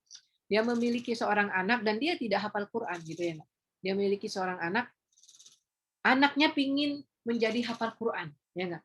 Awalnya dia pesimis, ya enggak, saya ini, ya enggak, yang dia tinggal di Timur Tengah, ya. Kemudian dia melakukan usaha, ya. Dia melakukan usaha, apa namanya? Karena anaknya memiliki motivasi untuk bisa hafal Quran, dia modifikasi, ya, apa namanya, motor dia modifikasi motor dia setelin di situ di motor dengan supaya bisa mengeluarkan audio suara murotal, ya enggak. Dan kemudian dia carikan guru, ya, dia carikan guru yang jarak gurunya itu 20 km dari rumah dia, ya enggak. Jadi 20 km dari rumah dia, kemudian padahal sebenarnya di samping rumah dia ada seorang guru, ya enggak. Tapi dari dia memodifikasi motornya tersebut, ya, motornya tersebut ketika perjalanan 20 km itu biar anaknya itu bisa dengerin Quran, ya enggak. Kemudian dia mengambil guru yang jauh, yang rumahnya 20 km itu untuk anaknya, ya, untuk anaknya, dengan alasan saya nggak mau anak ini belajar yang standar-standar saja, ya enggak? Jadi dia carikan jika perlu langsung sanad, gitu ya enggak? Langsung sanad, ya enggak? Motor dimodifikasi, kemudian guru yang jauh, ya enggak? Kemudian dia datang ke syekhnya bawa anaknya tiap hari begitu, ya enggak? Akhirnya anaknya ini tidak pada akhirnya bisa hafal Al-Qur'an bersanad dan bacaannya paling baik di antara murid-murid ustadz ini, ya enggak? Jadi kalau misalnya kita nggak punya, tapi kita usaha, ya orang tua ini adalah kita memiliki usaha, ya enggak? Kalau kita sudah menyatukan visi, kemudian kita membangun lingkungan di rumah yang kondusif, ya, kemudian kita usaha dengan ikhtiar usaha, insya Allah, ya enggak, kita akan kecipratan sebagai orang tua, ya enggak, dalam rangka anak kita ini menghafal Al-Quran, ya enggak, dalam rangka anak ini untuk menghafal, kita akan kecipratan dari Allah Subhanahu Wa Taala, ya, pahalanya, ya enggak. Ya, jadi gini. Kemudian ini yang ketiga ya, jadi menyatukan visi dengan suami dan orang tua dan membangun lingkungan yang kondusif. Ya. Kemudian yang ketiga, yang keempat adalah ikhtiarnya itu kita Umi Hilwa, menjauhi ya. Waktunya tinggal 5 menit ya Umi Hilwa. Nanti soalnya ada dialog juga. Ya. Ya, yang keempat ini adalah kita menjauhi maksiat dan memahami kedudukan para hafal Quran. Ya. Jadi menjauhi maksiat ini yang sangat penting, ya enggak? Yang sangat penting. Kalau memahami kedudukan penghafal Quran, ya mungkin sudah sering kita dengar, ya enggak? Kalau misalnya kita ingin menjadi anak kita itu yang terbaik, ya enggak? Ada orang yang suka mendikotomi, ya enggak? Mendikotomi karena dalam Al-Quran itu sudah dijamin yang sebaik-baik manusia itu adalah khairukum man ta'allamal Quran wal 'allama. Sebaik-baik manusia itu adalah yang belajar dan mengajar Al-Quran. Kadang ada orang suka dikotomi. Nggak mau anaknya dimasukin pesantren yang hafal Quran. Nggak mau anaknya dimasukkan sekolah yang ada hafal Quran. Memang cukup gitu. Otak anak saya sudah hafal 30 juz, mau nanti gimana dia belajar fisika? Gitu ya nggak? Gimana anak itu bisa belajar biologi? Bisa nggak anak itu jadi dokter? Gitu ya nggak? Nggak bisa anak jadi abri nanti kalau dia hafal Quran, sekolah IT yang hafal Quran gitu ya nggak? Jadi itu keutamaan dunia itu banyak. Kalau ibu-ibu bisa lihat ya, di Universitas Islam di Jogja itu banyak sekali kedokteran, ya, pelajarnya itu adalah hafal Quran semua. Bahkan mereka banyak mendapat beasiswa yang full, ya enggak. Dan kalau kita lihat dulu, ya enggak, Ibnu Sina, atau Ibnu Sina, atau mungkin ibu-ibu pernah baca buku Bidayatul Mujtahid wa Nihayatul Muqtasid itu kan pengarangnya Ibnu Rusdi, ya. Itu kitab fikih, ya. Kitab fikih yang ngarangnya itu siapa? Dokter. Kitab fikih yang ngarangnya itu adalah dokter, ya enggak? Jadi ini di antara keutamaan penghafal Quran itu ya. Kitab fikih yang ngarangnya itu adalah dokter. Dia ngarang fikih tapi dia seorang dokter gitu. Kemudian juga ternyata apa, dari sejak 7 tahun dia itu hafal Quran, ya enggak? Hafal Quran, bahkan hafal hadis. Demikian juga Ibnu Sina yang bapak kedokteran. Ibnu Sina itu Quran dulu. Jadi semuanya itu pertama itu adalah dengan anak itu hafal Quran, baru kemudian nanti ilmu dunia itu akan gampang masuk pada anak, gitu ya enggak? Maka di sini ya salah satu ikhtiarnya ya, jangan sampai kita ya, baik itu orang tua, terutama anak yang mau menghafal Quran ini, kita ajarkan untuk supaya mendekat kepada Allah dan menjauhi maksiat, ya enggak? Ya.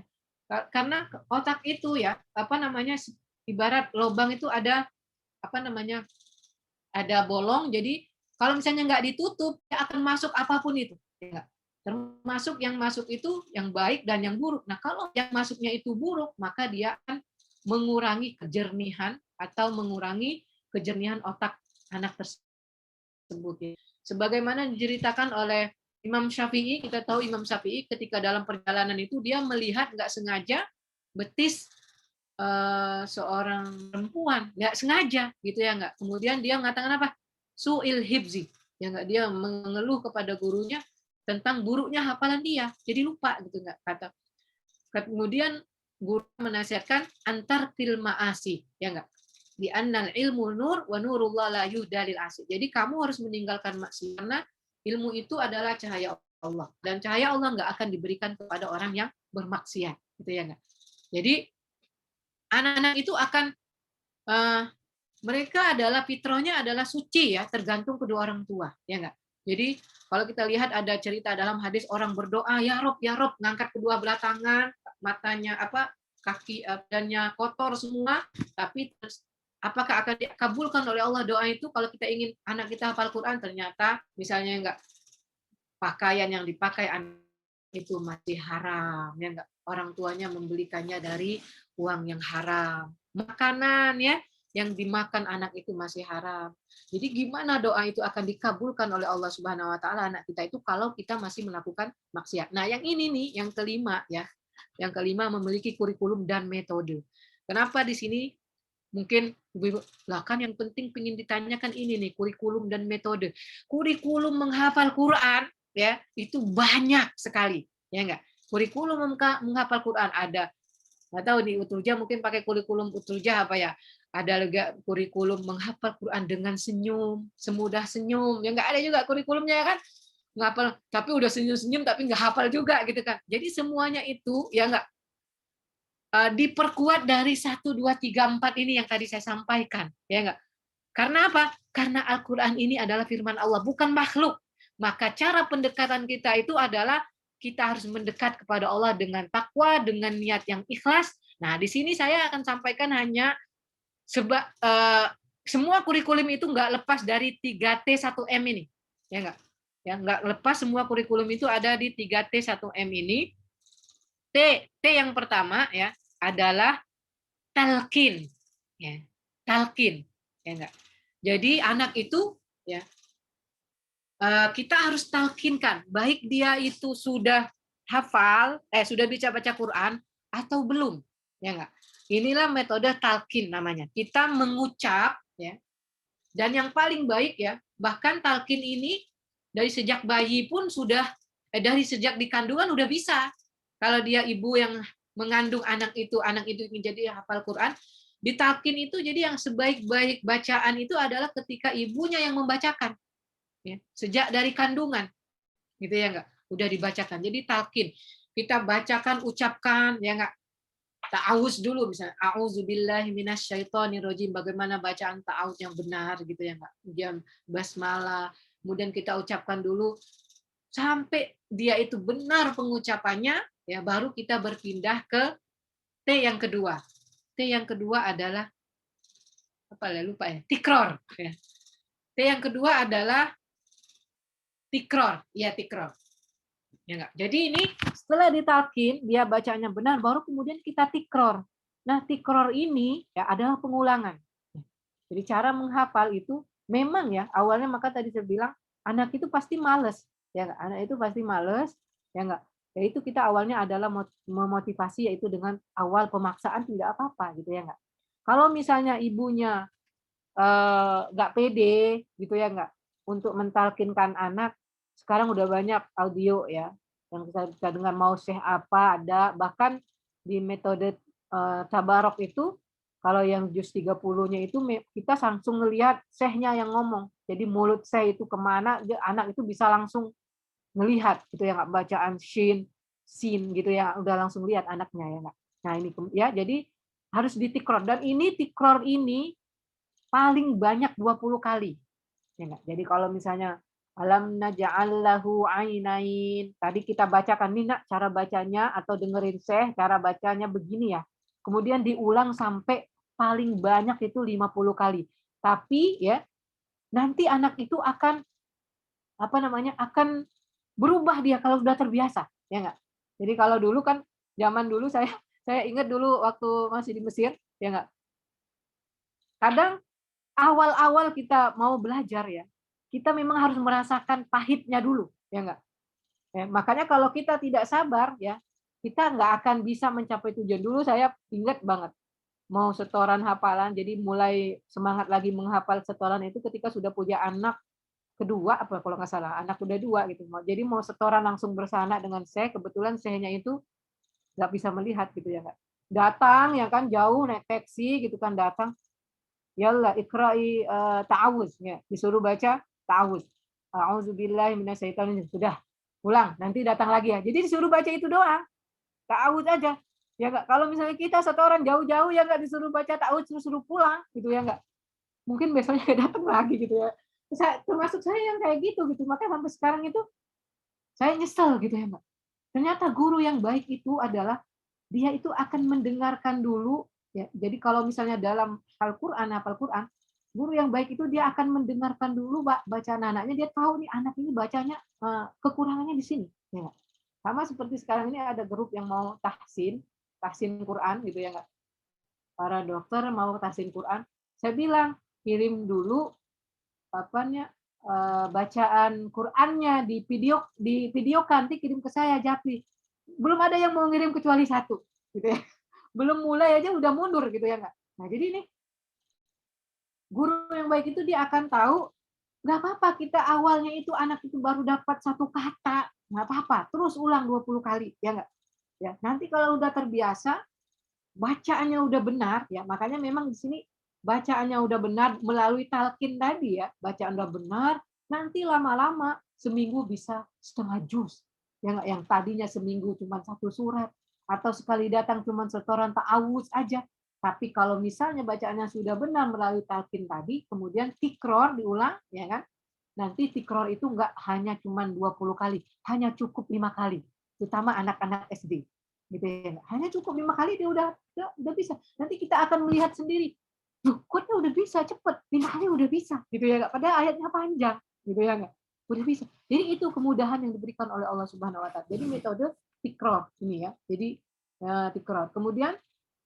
yang ketiga adalah setelah tikror dia mengulang-ulang sampai 20 kali nanti akan berproses ya menjadi dimudahkan akan gampang gitu ya nggak menjadi cukup 5 kali aja dia tikror gitu ya yang ketiga adalah tasmi nah itu ya jadi kayak tadi tasmi ya ini tasmi kita mentasmikan yang sudah dihafal kita dengarkan ya enggak?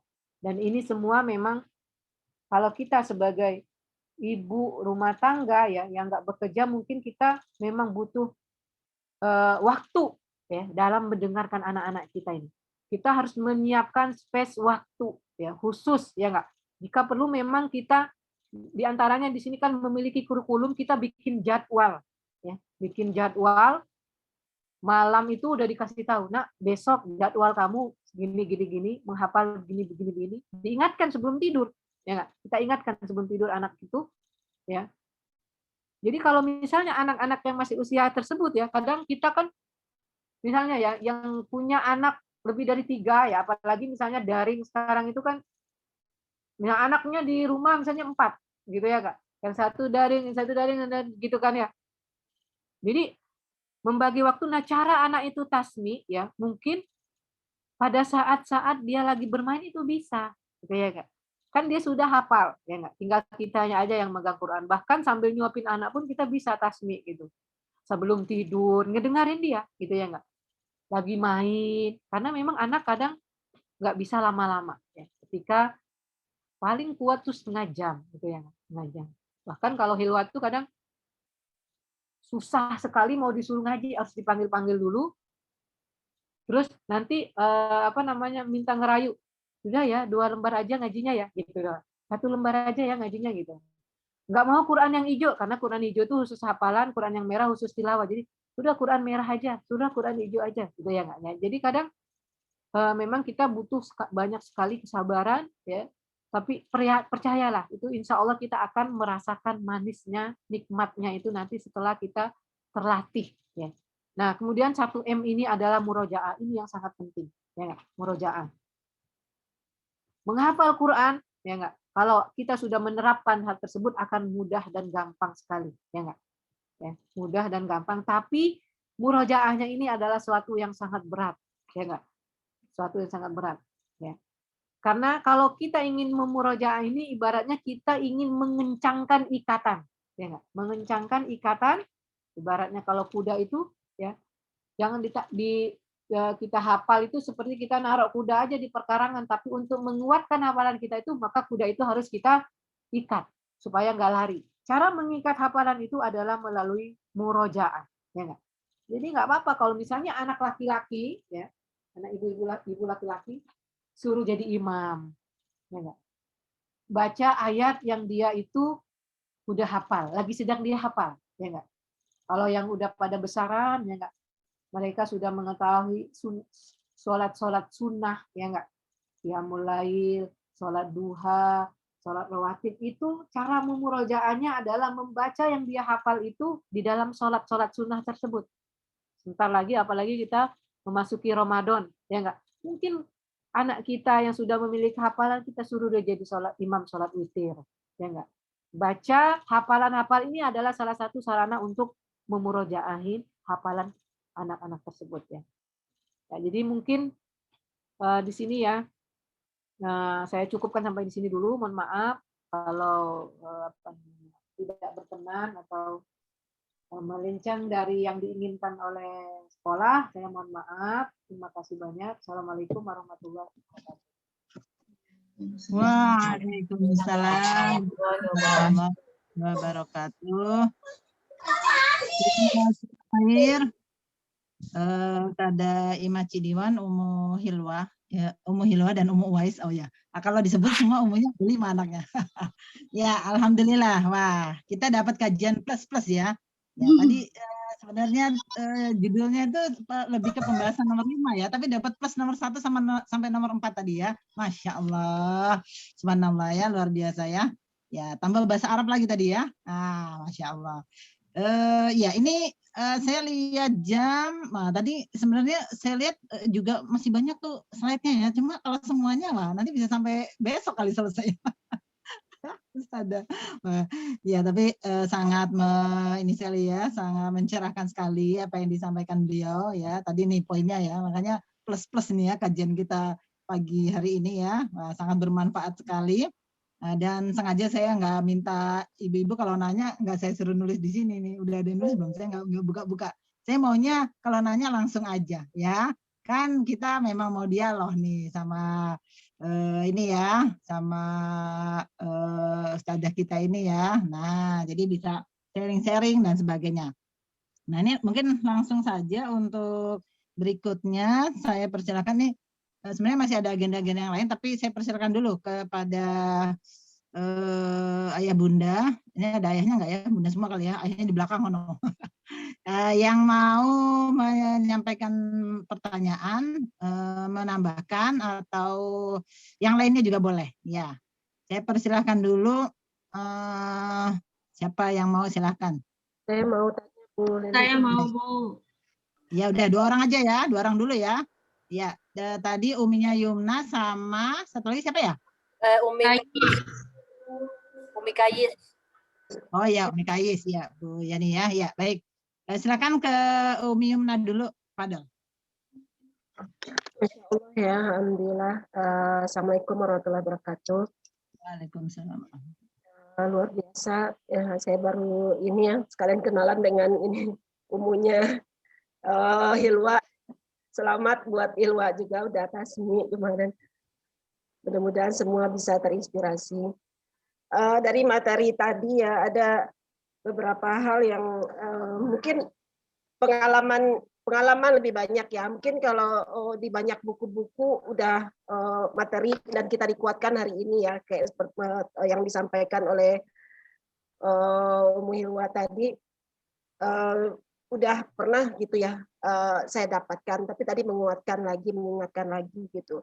Cuma saya ingin sharing dari Umu Hilwa ya, masalah sekarang ini pada saat belajar daring ini ya, bagaimana pertama itu bagaimana mengontrol, karena ini godaannya sebenarnya gadgetnya ini gitu ya, karena dia belajar pakai gadget gitu.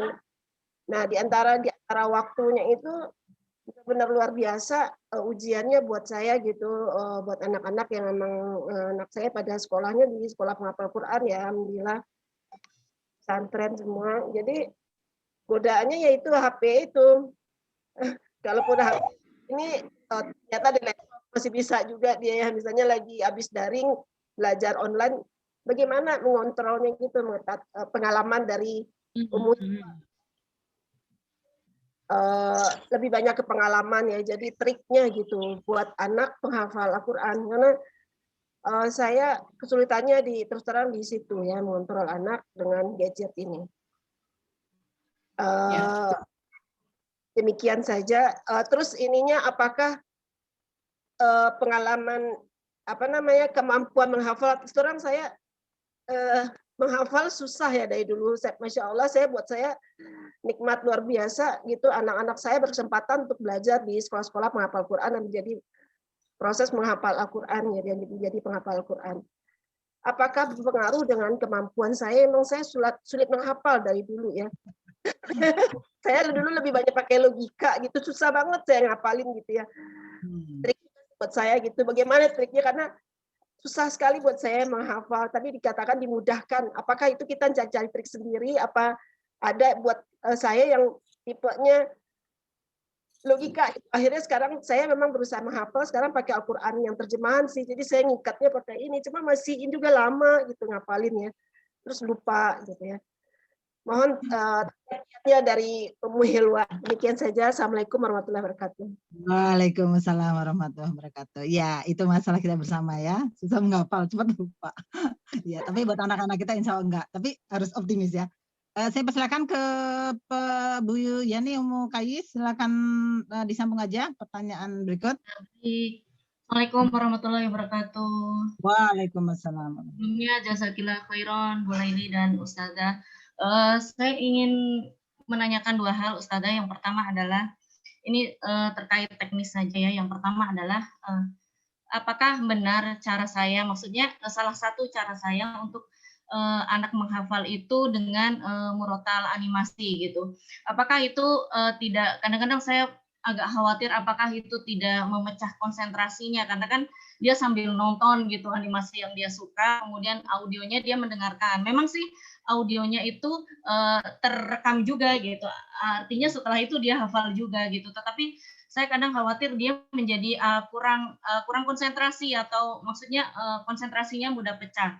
Karena dan ini saya lakukan juga karena ketika saya talqin atau saya ziyadah berdua khusus gitu, itu masih apa ya, dia tangannya masih mengerjakan yang lain. Jadi perhatiannya tuh belum, saya merasa tidak 100% gitu saya khawatir takzimnya kurang terhadap apa yang sedang dihafalkan atau sedang dibaca itu, karena dia masih sambil mendengarkan saya ziyadah, sambil ngeliatin mulut saya, tapi tangannya masih juga sambil pegang mainan gitu, sambil main gitu. Saya khawatir apakah itu apakah itu masih baik untuk dilanjutkan, atau memang caranya biar lebih takzim, lebih adabnya lebih baik dalam menghafal itu bagaimana gitu ya. Kemudian yang kedua, ketika dia menghafal satu surat misalnya dalam pekan ini, kan kemarin-kemarin sudah menghafal berapa ya, sudah banyak misalnya gitu. Nah kemudian ketika saya minta murojaah yang sudah berlalu itu, dia cenderung bilang nggak hafal gitu. Padahal kalau kita cek itu masih hafal gitu. Jadi apakah ada rasa kurang percaya diri atau bagaimana ya? Dia cenderung untuk sangat percaya diri ketika tasmi itu apa yang sedang dihafal sekarang. Jadi yang sedang dihafal itu yang anget-angetnya itu dia masih dia kencang suaranya. Tapi kalau nanti yang kemarin atau yang kemarinnya atau yang pekan kemarinnya gitu, dia cenderung suaranya tuh kecil gitu. Jadi bagaimana caranya biar maksudnya stabil, apakah ada takut salah gitu atau bagaimana gitu. Baik Ustazah, bagaimana caranya untuk maksudnya anak kita pertama lebih takzim gitu, dan yang kedua itu lebih percaya diri dalam memurojaah hafalan-hafalan yang sebelumnya gitu. Terima kasih. Assalamualaikum warahmatullahi wabarakatuh. Waalaikumsalam warahmatullahi wabarakatuh. Wah, udah banyak ya pertanyaannya. Dipersilakan Ummu Wais, Ustazah untuk menjawab ya pertanyaan tadi dari Ummu Yumna ya, dan dari Ummu Kais. Ya. Bismillahirrahmanirrahim, saya coba ya. Maaf nanti kalau nggak memuaskan. Ya, jadi di antara memang kendala kita sekarang yang bersama, tadi saya ingatkan kembali ya di sini, semuanya ini adalah takdir Allah Subhanahu wa Ta'ala ya. Insya Allah semua kendala itu akan bisa kita selesaikan ya. Kalau mungkin kita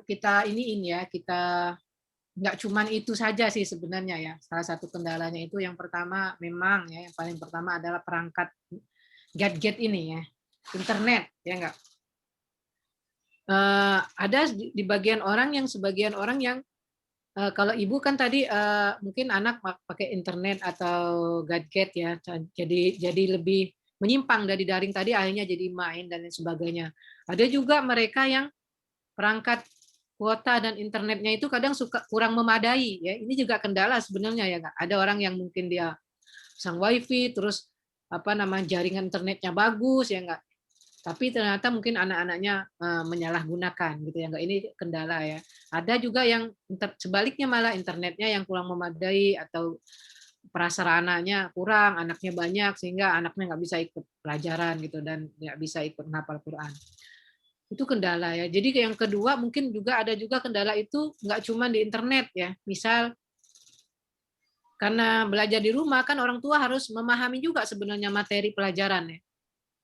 Memahami supaya nanti kita bisa membantu anak dalam memahami materi itu. Kadang juga orang tua paham tapi nggak bisa jelasin ke anak gitu ya nggak. Nah, kemudian kendalanya juga itu adalah orang tua tidak memiliki waktu. Ya, orang tua tidak memiliki waktu. Mungkin ada yang kerja seharian ya dari pagi sampai sore itu siapa yang ngelihatin anaknya ya nggak. Pak ya, yang udah internet udah cukup, kemudian perangkatnya itu udah lengkap gitu ya nggak. Orang tua nggak ada mungkin yang membantu atau lain sebagainya, tapi mereka nggak bisa seperti orang tua ya nggak. Mungkin ada juga yang orang tua di rumah, tapi dia tidak memiliki kesabaran besar gitu ya nggak. Itu nemenin anak ya nggak dia nggak memiliki kesabaran ya. Nah jadi di sini ya mungkin ya salah satu solusinya itu adalah memang yang paling pertama adalah kita harus mendampingi anak ya dengan dalam masa pembelajarannya. Jadi kita harus dampingi dan terus memberikan dia pemahaman. Ya. Jadi dan ini berarti kalau kita harus mendampingi anak, berarti kita harus memberikan waktu khusus dengan anak-anak kita. Ya, karena memang bahaya daripada internet ini ya, kita harus hindari ketika anak proses daring saat ini. Ya, nah, salah satu sarananya adalah kita harus mendampingi anak ini, ya, dan memahamkan kepada dia bahwasanya kondisi seperti ini kita harus belajar jangan sampai mereka salah guna, ya nggak? Jangan sampai salah guna. Jadi itu harus terus ditanamkan kepada diri anak itu untuk bisa menjadi anak yang bertanggung jawab. Apalagi anak ini adalah penghafal Quran misalnya ya. Jangan sampai dia mencari kesempatan ya enggak. Jadi itu enggak semua anak-anak di mana-mana sama. Ya enggak. Saya juga jadi kalau misalnya keluar izin ya kan, keluar izin ke pasar, saya titip sama anak yang paling besar, "Abang, tolong nanti ini mau ke pasar gini. Adiknya main-main. Jadi nanti kalau misalnya saya datang tuh punya motor di garasi, mulai gerubuk. Mereka rupanya tadi ketika saya nggak ada, ya nggak, mereka udah selesai langsung main, ya nggak. Jadi semua anak itu sama, ya nggak. Nah maka di sini semampu kita harus memberikan waktu, ya nggak, memberikan waktu pada anak kita, ya nggak. Jadi bahkan dari malam kita udah jelaskan kepada anak ini di malam sebelumnya, besok agenda kita ini, ya nggak, jadwal kita ini tolong dicek juga di jadwal dari Bu Guru apa saja. Jadi begini, ya nggak. Kemudian siangnya kita praktekkan jadwal tersebut, ya dengan terus orang tua itu mendampingi dan memberikan pemahaman. Nah, untuk masalah permainan, ya nggak. Dan pastikan ya tadi ketika kita mendampingi tentu mood orang tua juga harus baik gitu ya enggak, karena kesabarannya, moodnya juga harus baik ya. Nah, ketika mereka sudah belajar, pastikan mereka nama anak-anak ya, kita juga harus memberikan anak itu waktu space untuk dia bermain. Jadi jangan sampai mereka memang diporsir terus belajar apa, diberikan waktu dia itu untuk bermain ya nggak apa-apa anak-anak ya nggak ya. Makanya ini langsung sekaligus ya menjawab tadi pertanyaan Bu siapa tadi, Kais ya, yang pakai animasi tadi, ya enggak? Iya, yang pakai animasi. Jadi anak itu memang fitrahnya memang mereka itu mau main, jadi nggak apa-apa, dikasih batas aja, ya enggak? Terus kemudian diingatkan, dan kita harus setting tadi ya, setting perangkat gadget tersebut jangan sampai kebuka situs-situs yang tidak sesuai, ya enggak? Sekarang sekarang itu terutama kalau misalnya kita beli perangkat baru tuh harus hati-hati. Kalau kita belum setting akan keluar situs-situs yang mohon maaf ya, misalnya porno, tiba-tiba keluar iklan ya kan, iklan obat kuat apa, keluarlah gambar yang nggak baik gitu ya nggak. Nah kita harus setting itu ya nggak. Silahkan berikan anak jatah dia untuk bermain, tapi kita tahu yang dia mainkan itu apa. Termasuk tadi pakai animasi tersebut itu boleh ya nggak, boleh. Karena memang tapi selain selagi animasinya itu bukan hal-hal yang merusak akidah ya, atau yang akan mengajarkan anak-anak itu akhlak yang buruk ya nggak. Kalau misalnya kayak mobil Tayo kan banyak, memang ada situs animasi yang Islami juga, apa ya namanya, lupa saya tuh. Dulu saya pernah ngasih ke mamanya Queen kalau nggak salah ya. Jadi anak itu biasanya anak-anak TK sih, memang TK SD kelas 1 lah yang masih seneng gitu mau lihat animasi. Bahkan kan ada juga kalau yang suka-suka itu berproses, nanti juga bisa yang masjid Nabawi, masjid Ka'bah itu. Jadi nggak apa-apa. Jadi anak itu sambil main, sambil dengar, karena memang anak itu apa namanya, sebagian ya audio visualnya itu main ketika anak itu lagi apa namanya bermain itu. Makanya kan ada pembuktian anak usia 7 tahun sudah bisa hafal 30 juz. Seperti siapa itu namanya? Bukan Musa sih, satu lagi yang ada, aduh siapa itu lupa. Jadi rupanya 7 tahun itu dia sudah bisa hafiz Quran. Dia sudah diperdengarkan hanya dengan mendengar di dalam janin mulai dari rahim itu, setiap hari itu murotal terus yang didengar. Murotal dirutinkan. Hari pertama juz 1 terus, kemudian hari kedua juz 2 terus sampai 30 juz, kemudian dia lahir didengarkan lagi. Umur 2 tahun, 1,5 tahun, 2 tahun dia sudah bisa ngomong, itu yang keluar langsung apa ya? Ayat-ayat yang dia dengar tadi, gitu ya enggak? Jadi ayat-ayat yang dia dengar tadi tinggal kemudian setelah itu dicarikan guru, ternyata langsung nyambung, umur 7 tahun sudah bisa hafal Quran. Jadi pendengaran itu karena memang suatu bekal ya. Wallahu akhrajakum min butuni ummahatikum la ta'lamuna syai'aw wa ja'alakumus sam'a wal absara wal afida la'allakum tuflihun ya. Allah itu ketika mengeluarkan kalian dari janin ibu kalian itu enggak mengetahui apa-apa ya. Kecuali Allah mengasih apa?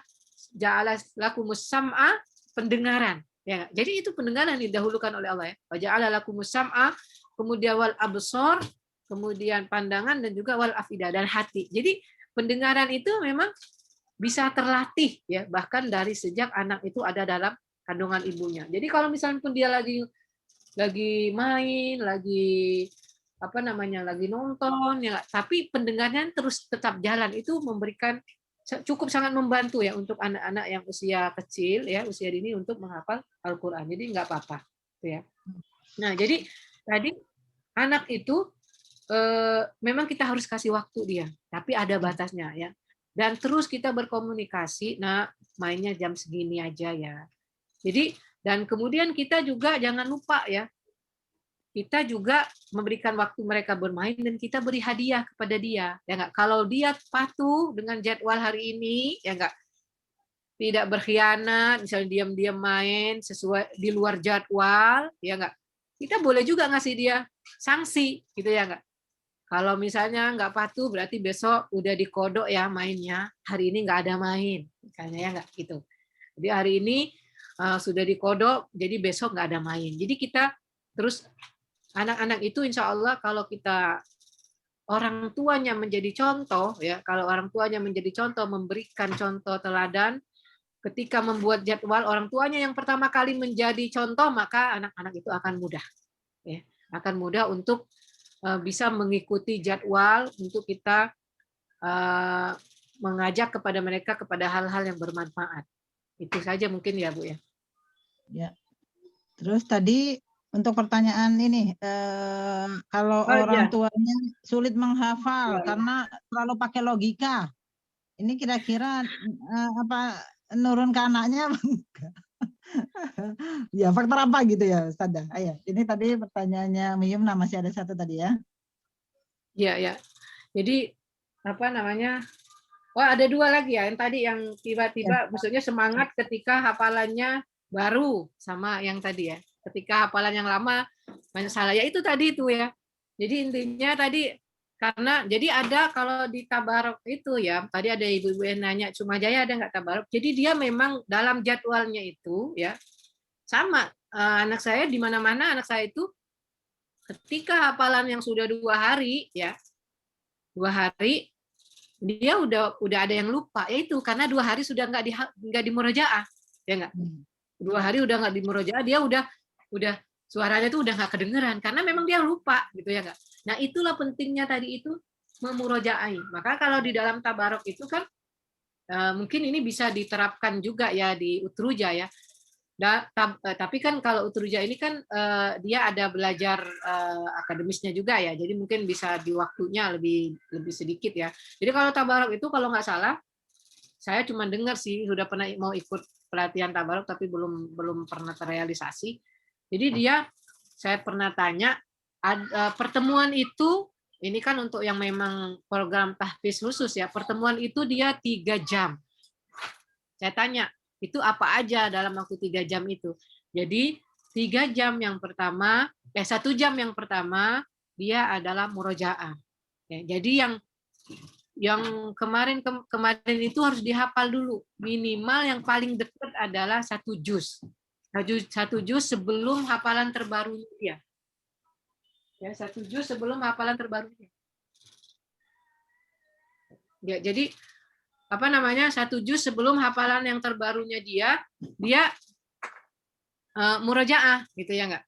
Kemudian jam kedua dia tikror, mendengarkan tadi yang hafalan baru, mendengarkan hafalan baru, kemudian baru yang ketiga mentasmi'kan. Ya enggak? Jadi kalau di jam yang pertama itu ya jam pertama dia memurojaah 1 jam.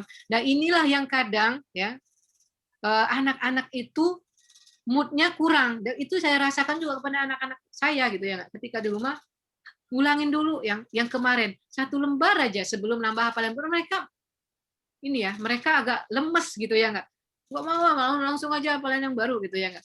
Nah ini ya jadi mungkin di sini itu kita harus tetap berusaha pada mereka ya mungkin dari melalui guru atau lembaga ya kalau misalnya di rumah bisa melakukan seperti itu Masya Allah bagus sekali ya nggak mungkin dengan memberi hadiah nak kalau misalnya kamu ngulangin hadiahnya misalnya susu atau apa gitu ya nggak permen lah atau apa bagus kalau kayak begitu gitu jadi memang supaya hafalan itu saya saja ya yang saya rasakan ya menghafal juz 30 ini udah 30 tahun kali ya hafal juz 30 ya. Tapi sampai iya maksudnya sudah hafal dulu ya nggak ketika saya masih sekolah MTS kali SMP ya sudah hafal gitu juz 30. Tapi secara nggak ngelihat Quran itu ketika saya sudah memiliki rumah Quran ini ya nggak karena otomatis saya kan harus dengerin anak nggak mungkin anak itu baca saya harus lihat Quran dulu apa ya gitu ya jadi kadang telinga itu jadi setelah berproses baru melekat tuh ya nggak baru melekat oh ayat ini salah kalabal tukadzibu nabidin atau kalabal itu kan banyak sekali ya persamaan dalam juz 30 itu jadi baru tahu detail maka saya cerita ke anak-anak kemarin tuh saya baru ketika baca mengajar orang tahfiz ini saya baru tahu gitu yang juz 30, juz 29 letaknya di sini karena sering diulangi dan kita ngajarkan ke orang. Makanya istilah hadis itu khairukum man ta'allamal Qur'an wa 'allamah itu memang benar ya. Bukan hanya kita belajar tapi kita juga ngajar orang. Dari ngajar orang itulah akhirnya kita jadi lekat. Hafalan kita itu jadi melekat gitu ya. Jadi memang nggak boleh kita meninggalkan Quran. Nauzubillah kalau sampai sudah hafal dalam waktu cepat 6 bulan udah hafal dan dari setelah itu nggak pernah dibaca, nauzubillah kalau sampai begitu. Makanya usaha ya nggak kita berusaha dan ingat ya nggak Allah itu bukan melihat hasil ya, bukan melihat hasil dia sudah hafal begini sampai mungkin nggak, tapi yang Allah lihat itu adalah usaha kita, proses kita untuk terus bersama dengan Al-Qur'an ya nggak? Proses untuk terus bersama dengan Al-Quran. Nah tadi Uminya Yumna ya untuk Uminya ya sulit menghafal ya nggak ini banyak sekali tadi kan sudah saya ini ya di awal-awal bahwasanya memang dengan berbagai ikhtiar yang kita pakai tadi ya mulai menyandarkan diri pada niat, kemudian macam-macam tadi meyakini bahwasanya yang paling ini adalah kita harus tetap berusaha ya semampu kita, walaupun cuman hanya hafal 1 ayat, ya kan, 2 ayat, 10 ayat. Kalau para sahabat itu mereka hafalnya dengan Rasul 10 ayat 10 ayat, ya nggak? Karena apa? Karena ya, kesulitan kita sekarang ini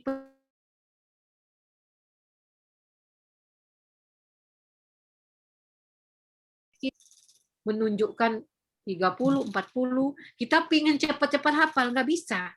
Ya nggak? Kita ingin cepat-cepat, itu penyakit ya. Penyakit yang harus kita tinggalkan, yang harus kita buang jauh-jauh bagi kita yang ingin hafal Quran. Jadi penyakit ingin cepat-cepat hafal. Ya nggak? Mungkin yang pertama kita perbaiki dulu bacaan kita. Yang tadi kayak tadi, jauh-jauh dari perjalanan 20 km disuruh baca ta'awuz doang, suruh pulang habis itu. Ya nggak? Iya nggak apa-apa sampai ta'awuz kita itu benar. Ya nggak? Yang pertama ini harus sampai ta'awuz kita itu benar. Kemudian nanti kita menghafal dalam waktu seminggu hanya hafal 2 ayat. Nggak apa-apa. Ya, daripada nanti kita hafal seminggu 3 juz, tahsinnya 6 tahun.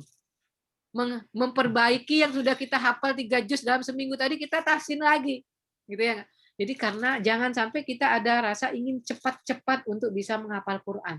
Tapi ya tadi yang saya ingatkan kembali, tujuan kita itu adalah bagaimana merealisasikan nilai-nilai Al-Quran. Intinya tujuan kita terhadap Quran ini sarana saja menghafal, tapi tujuan kita itu adalah mengamalkan Al-Quran. Ya nggak? Karena kalau misalnya tujuan startnya ini tujuan hafal Quran kita jadikan finish, tujuannya hafal Quran, itulah yang masih banyak kita lihat ketimpangan dalam kehidupan menghafal Quran. Ya. Jadi Allah itu akan lebih mencintai kita semangat terus menghafal Quran walaupun cuma 2 ayat, tapi kita amalkan. Allah akan cinta itu dan Allah akan melihat proses kita. Ya nggak?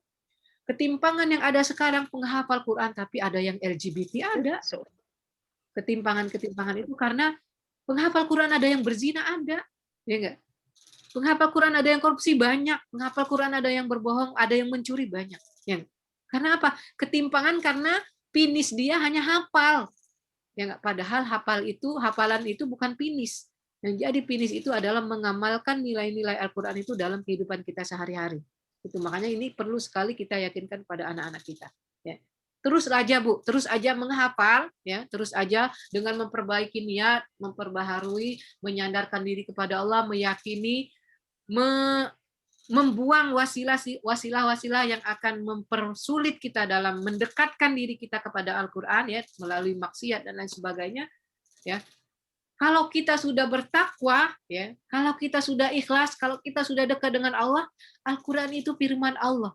Itu haknya Allah akan kita akan dijadikan oleh Allah hafal semua, hafal separuh, hafal sejuz, itu haknya Allah. Dan kita harus tetap bersyukur kepada Allah Subhanahu wa Ta'ala. Ya. Dan yang terpenting tujuannya adalah nanti kalau kita berjibaku mendekat diri kepada Allah dengan Al-Quran, ya, semoga hidup kita juga akan ditutup dengan Al-Quran. Amin. Ya. Kemudian nanti kita dibangkitkan juga dengan Al-Quran.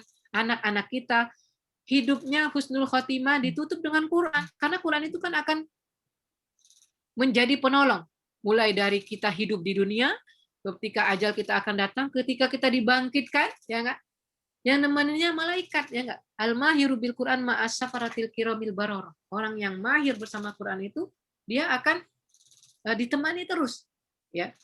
Akhir hidupnya karena udah berjibaku terus dekat dengan Quran, akhirnya ketika dia sakit, ya nggak, tiba-tiba yang keluar tuh Quran aja yang dia baca, yang dia ingat, ya nggak, sampai dia diambil ajalnya. Kemudian dibangkitkan di kuburnya, tiba-tiba ada yang nemenin dari kiri kanan. Siapa itu? Itu adalah malaikat, gitu ya nggak?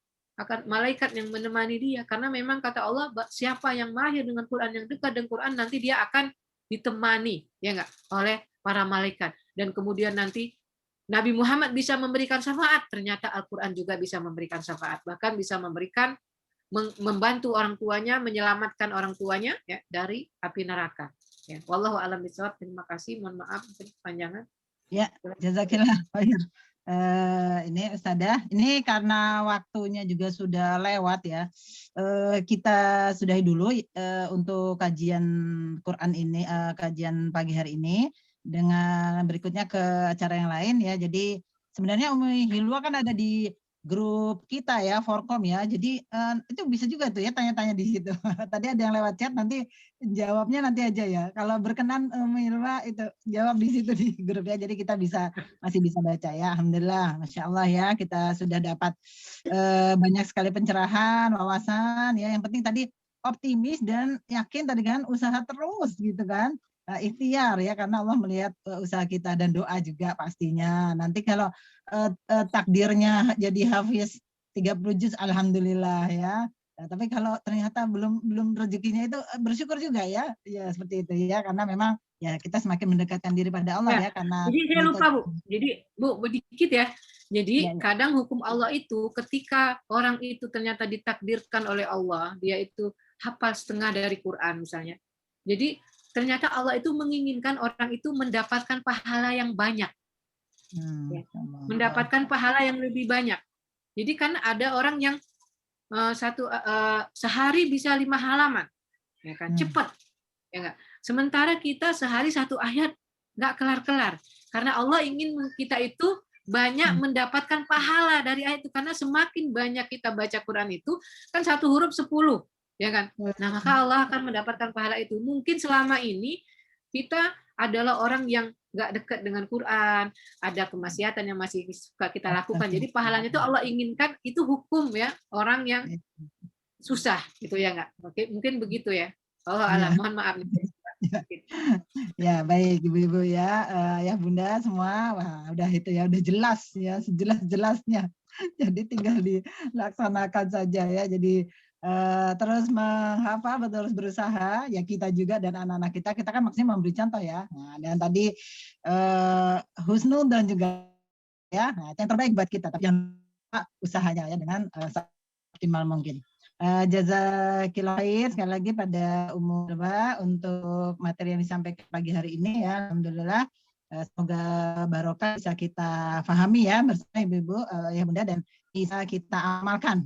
Nah itu yang penting ya, dan insya Allah ini mudah-mudahan tidak puas, nanti kita akan bikin lagi ya dialog ini. Ternyata waktunya nggak cukup kan, kalau materinya menarik gini ya. Sebenarnya masih banyak yang mau tanya nih kelihatannya, wajah-wajahnya nih saya lihat ya, tapi kita cukupkan. Nah, selanjutnya kita beralih ke acara kita yang lain ya. Mungkin dari saya persilahkan dulu pada wali kelas ya, menyampaikan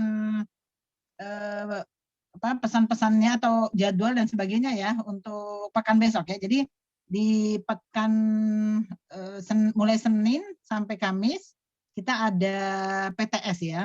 Dan kemarin sesudah kita rapatkan, karena ini kita maunya PTS-nya offline begitu ya, ketika anak-anak datang, dan anak-anak datang hanya kita batasi memang ya sepekan sekali, makanya akan ada 2 pekan gitu ya PTS-nya. Nah ini saya perkenalkan dulu pada Bu Wali Kelas ya, dan juga Guru Quran nanti menyampaikan pesan-pesannya dan apa yang dipersiapkan. Walaupun nanti juga kita buatkan jadwalnya ya, di grup juga akan kami share. Tapi ini pertemuan yang langsung ini kita manfaatkan dengan sebaik mungkin. Dipersilakan dulu pada Bu Asiah ya, sebagai wali kelas 1, sampaikan mungkin singkat saja ya Bu ya, karena waktunya juga terbatas. Jadi nanti silakan semua guru, dan jadwalnya mungkin disampaikan juga boleh. Dan apa yang harus diarahkan ya, pengarahnya seperti apa. Ya. Bu Asiah? Ya, hadir Bu. Ya. Bismillahirrahmanirrahim. Assalamualaikum warahmatullahi wabarakatuh. Waalaikumsalam. Alhamdulillah, jazakumullah khair pada ayah bunda yang sudah hadir pada pagi hari ini. Saya ingin menginfokan sedikit untuk minggu depan, yaitu jadwalnya PTS atau penilaian tengah semester. Jadi nanti kami bagi juga jadwalnya di grup, yaitu untuk minggu depan jadwalnya seperti biasa, anak-anak datang ke sekolah seminggu sekali sesuai jadwalnya pada jam 8 sampai dengan maksimal jam 11, di mana akan dilaksanakan untuk minggu depan ujiannya yaitu mata pelajaran matematika dan juga PPKN. nanti selain itu juga akan dilakukan ujian tilawah dan tahfiz atau murojaah ya hafalan. Untuk minggu depan yaitu tadi pelajarannya matematika dan PKN, kemudian minggu selanjutnya ada bahasa Indonesia, adab dan sirah. Nanti insya Allah mungkin besok akan dibagi kisi-kisinya dan jadwal lengkapnya. Terus kemudian jadwal kedatangannya tadi sudah sesuai dengan yang seperti sebelum-sebelumnya ya, seminggu sekali. Dan juga harap Ananda pertama datang tepat waktu ya, karena terbatas terbatas dengan sesuai dengan jadwal-jadwalnya ya, dan banyak yang harus diujikan, dan juga membawa peralatan yang dibutuhkan saat ujian, yaitu yang pertama alat tulis, kemudian yang kedua membawa ini buku LKS yang ini buku latihan soal yang 1 tahun yang waktu itu pernah dibagikan. Kalau yang itu yang kelas 1 yang warna pink, kalau yang kelas 2 yang warna biru. Kemudian membawa minum dan snack secukupnya, dan juga mohon jangan lupa membawa atau memakai masker ya, karena ada beberapa kejadian siswa lupa membawa masker itu. Jadi itu tadi masker, minum, snack, dan alat tulis, LKS, dan juga buku mutabaah. Harap dapat dipersiapkan untuk tidak tertinggal. Jadi nggak usah bawa yang lain-lainnya gitu, yang itu aja. Mungkin itu saja dari saya. Saya kembalikan ke Bu Laili. Ya, Syakila Bu Asia. Selanjutnya pada guru Quran dulu ya. Guru Quran kelas 1. Bu Atia, silakan Bu Atia. Ada nggak masih? Halo Bu Atia. Nah ya, saya kok nggak kelihatan ya, soalnya